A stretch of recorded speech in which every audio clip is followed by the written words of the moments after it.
One of the biggest things when it comes to doing announcements that's important, biggest elements, is that they be memorable. If people are just excited because you do them quickly and you're done, they haven't heard anything that you're going to say, and so you've defeated the purpose of why you're up there. If you are doing announcements, you should want them to be remembered. If you don't care, then don't do them at all. It's irrelevant. Leave them in the bulletin and refer people to the bulletin or wherever else, whether that be a video or website or whatever.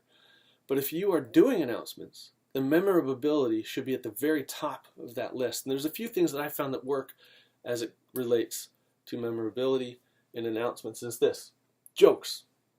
Now, the better you know the crowd and the family, the church family, the more naturally these are going to come. But if you're going to do jokes, you can look them up online and, tell jokes that you found someplace if you want. But make it a natural outpouring of your personality type.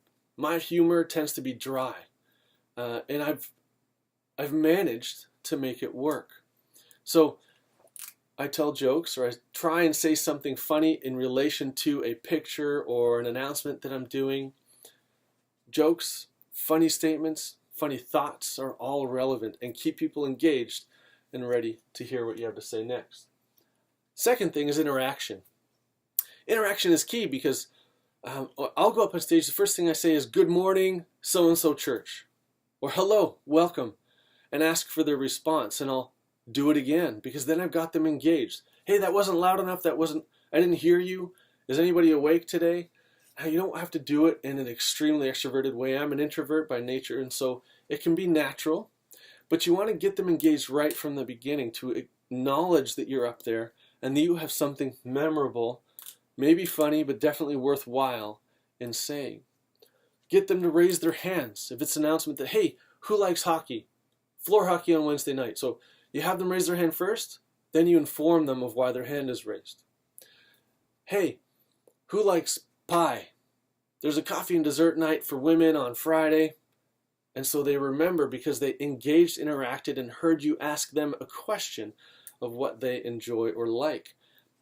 Any physical involvement is even better because they're more engaged when they have actually raised a hand or stood up for some reason. Don't do too much, though, that you make them uncomfortable. Third, address individuals or groups.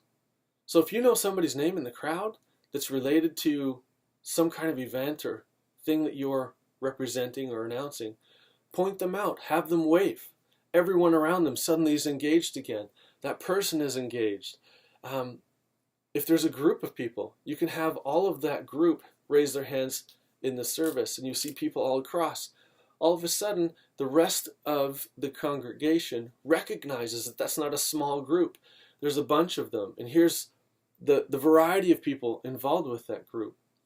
If you're thanking somebody for some kind of involvement or volunteering at some event, have them raise their hands or stand up so that people recognize, look, they're involved, I should get involved too. Or they're involved, I wonder look at all the different variety of people who are involved in that. I should appreciate them. Take note of how much work that particular event takes. Get people's involvement and interaction like that as much as possible. Ideally without having them come up, because you can't sort of guide what they're going to say if you have them come up and give them a microphone. So you want them engaged, but you don't want them actually on stage speaking wherever possible. That way you can orchestrate and direct and make it what you need it to be. And so that's the memorability aspect of announcements that I find really fun, actually, and valuable, because it brings purpose and a context for why I'm doing what I'm doing and how I'm going to do it.